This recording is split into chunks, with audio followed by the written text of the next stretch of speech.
lean manufacturing operations. So first, let me tell you what is lean manufacturing. The lean manufacturing is the idea of continuous improvement of the process and reduction of waste, and to continuously add value to the process. This idea was developed in 1940s in the Japan, and that spread in 1980s to other industries as well, and finally to the services sector in 1990s as well. So what was thought was that visual management should be employed in order to achieve the goals. So what is visual management? Visual management is the use of graphics and diagrams to continuously improve the process. So what was the need for it? So I'll go two examples. One is that suppose in a manufacturing unit, a plant manager takes a 1 week leave. So before leaving, he could frame a flowchart of the entire processes or things that needs to be done in the coming week, so that his substitute can easily make out that what all things needs to be done in the coming week. Now, another example is that visual management is particularly helpful when work is done in shifts, so that in a suppose one particular shift a machine broke down, so the supervisor before leaving he could draw a diagram or even write on a chalkboard that this machine is not working, so that the next supervisor in the next shift could easily make out that okay, this machine is not working, I need to find a replacement. So now there were two people who came up with different ideas of how visual management should be used. One was Tough. He suggested that in order to effectively convey the information, we need to have a high data to ink ratio. That is, the maximum amount of data should be represented in minimum amount of ink, that is the area you cover on the diagram. The second person was Miller. He said that by representing the data, you need to be as simple as possible. So now this seems like contradictory, because Tough says you need to have large amount of data density, high data density, while Miller says minimum. Keep it simple. So what the industry came up with this idea that we will have simple diagrams of high data density, which according to Miller was 6. So and now Gupta will take over. So we had 4 primary cases that we had to analyze as part of the presentation. The first one was Asa Abloy. So this is basically a log manufacturing multinational firm. It's based across 4 major nations. The division that we are looking at is in UK.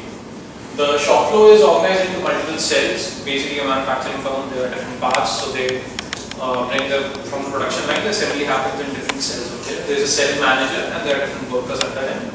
So they wanted to develop boards to enable cell leaders. Yeah, so there was a mediation as to less number of elements with a very high data point per meter square factor. And so we wanted to develop boards to enable the cell leaders to better control their cells, reliably meet customer orders, and identify areas of improvement. And this is the visual mediation that they use. So over here, the entire structure has been divided into the different comments A, B, C, D, E. You will look at them in the next examples as well. So what they did was, they had different vertical lines. So if this is your board, you have 5 different vertical lines over here. And on that, it's handwritten. So there's a very large amount of involvement. There were different factors for using this, for the involvement of handwritten parts, because they thought that if the cell leaders were themselves creating the charts and everything, and not using some other outside consultant to do it, they would have more ownership on the charts, as well as it would be easy to modify and evolve as the company progresses. And as Lean obviously says, it's continuous improvement. So as it progresses, as new problems come up and others are solved, this is how we progress. So I'll just go through it quickly. So this is the cell overview information. It's just basic. Next. So this is the University of St. Andrews, the web team. This is another case that we had to do. This is to enable the university to focus on teaching and research. So by December, so it was 4 years later, December 2009, they were able to achieve a release of 3,500 days per year. So this is working days of the overall organization. It was a very large scale. And as I mentioned, so this will continue. So over here they had 4 other factors that they mentioned into the framework, apart from the 5 that we previously saw. So they were different tasks. So this was more towards horizontal rather than vertical. Yeah. And over here, if you can see, this was an aid memo. It was a recent thing. So they had everyone write on the board that what did we do yesterday, what we need to do today, any problems, etc., etc., etc. The next one. So this was Sefton's Magistrate's Code, Carbon Magistrate's Code. So effectively allocate work depending on the volume and type of the work. So this is another robust understanding of problems faced that they wanted to analyze. It was a magistrate's code. So they were calculation of the time taken to complete the task, identify differences. So basically an operations perspective of multiple organizations. We look at two healthcare perspectives. Previous one. So this is Calverdale and Huddersfield NHS. So over here they had all concept. They manage the beds available optimally. So all of us have gone through operations, and over there we use the same concept, fill empty beds due to leave in patients. And over here they had a new concept that they posted symbols. Every doctor was given a chart, and over there had posted symbols. So B was for bed available, then they had P, they had different color codes. So they tried to implement as visually applicable as possible. Yeah, and this is a prescribed chart at Imperial College Health. So most of us have gone through this, and they say that the doctor's handwriting is illegible, only the prescription guys understand it. They tried to go forward with it. They created the idea sheet that was essentially that they had different pages for different categories that over here the appropriate flow. So specific issues such as duration of those prescription review days. And the only thing they cut out of it that makes this case different from the others was this didn't stem from lean manufacturing. This didn't stem from that. It was purely an implementation of the visual data. So these are a couple of cases. So as you can go, these are sticky notes. You can change and shift them to the data. So it's easily arrangeable. It's not computers. It's not rocket science. It's basically writing stuff. Next one. This is a more advanced version that they use. So over here they have the standard work and the weekly data. So you can see it's progressive. Weekly, monthly. Then there's the action chart. And over there you again have the business model canvas. And this is basically a dashboard that most of the IT services guys use. So this is what are different graphs and all. So they have 4 major graphs, tables, pies, and line graphs that we use over here. Yeah, so this is what is common in all the 4 and 5 cases that we saw. The companies use visual communication tools. This tool leverages only on the very essential and precise information, maximizing the information per data point. And they use bar charts and pie diagrams to illustrate. And minimalism. So now we try to include symbology as to how we can interpret it for the course as well.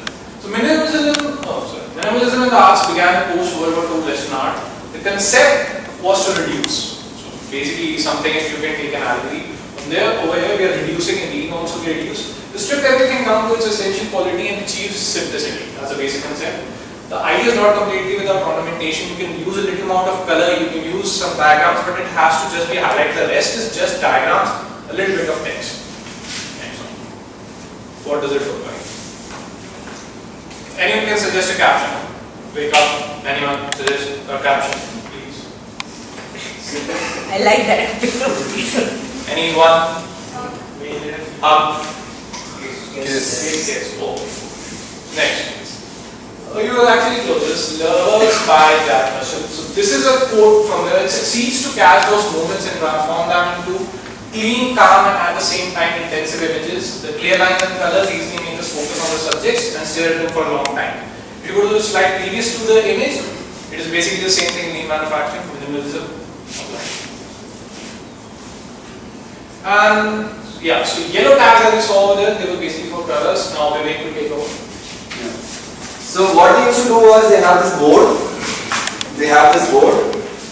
Where if something is not proper, they'll have some kind of very garish colors to highlight to show that it's not working properly. So we are drawing a parallel with Fauvism here. So what is Fauvism? Fauvism is the use of very garish colors, very attention-seeking colors, as in all kinds, all bright colors. Even a colorblind person like me would be hit with it. That kind of screaming with colors. So form meant a beast. So this is like we have some philosophy to it. So in the beginning, I have told this many times, but still I'm repeating since it's in with the context. So in the beginning, as we were born in this world, we were hunter-gatherers. So we didn't have anything. We were instinctive. We ran, we plucked whatever we did, anything we felt.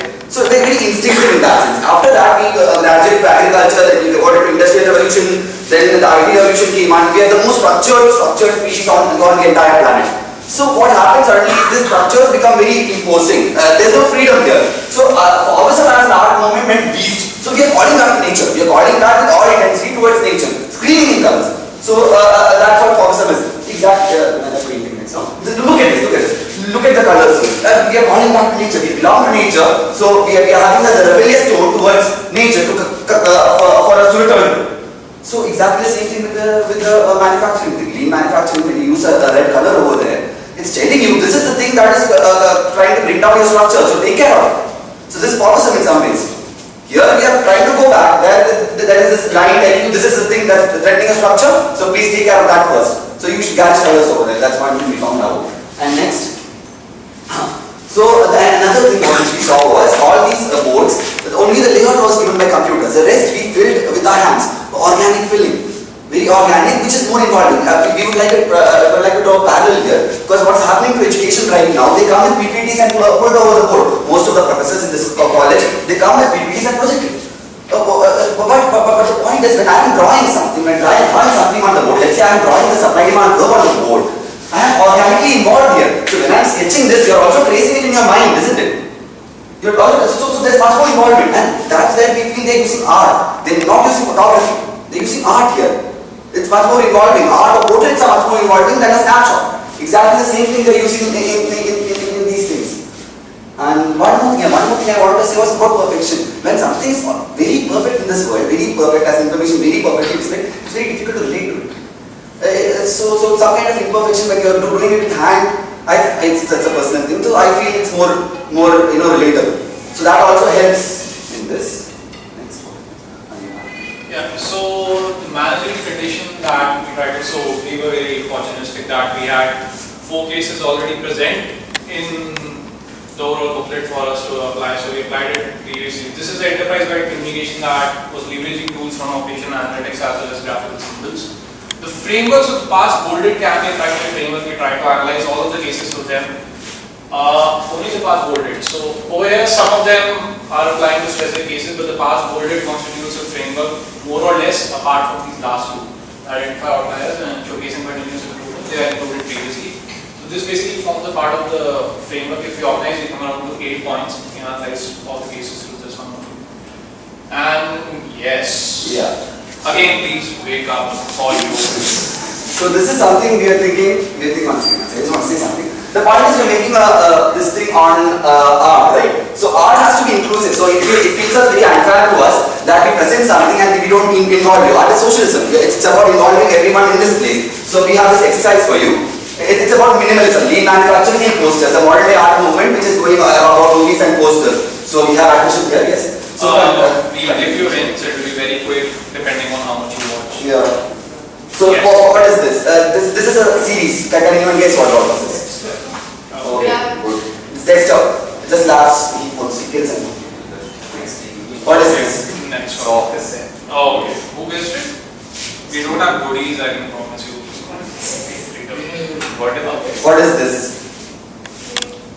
Huh? It's a Hindi movie. It's a Hindi movie.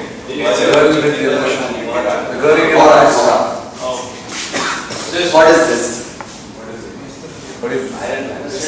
It's a Hindi, right?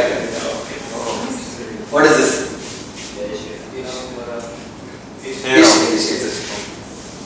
Anand goes to save Abhijit Devgan. Mara. What is this? Midnight in Bed. Correct. This? There's a glass actually, and the glass, there are ripples inside the glass. It's a very famous movie scene. The first time that was used in movies. This is the first CGI that it was used.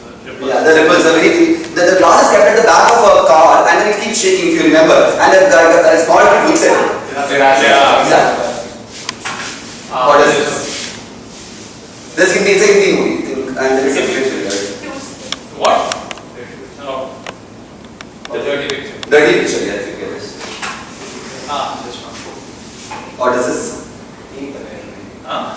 Saw 3. Oh, speak up, yeah. Saw 3. Saw 3. No. Oh, beautiful. Anyone else? Yeah. There are crickets and drought, so they didn't have water at that time and then they playing cricket. So, when you listen. What is this? It's an old Hindi movie.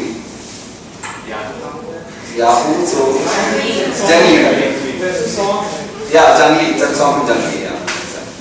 It's an old Hindi movie. This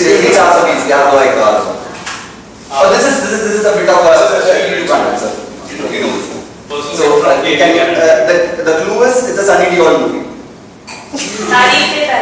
Oh, next.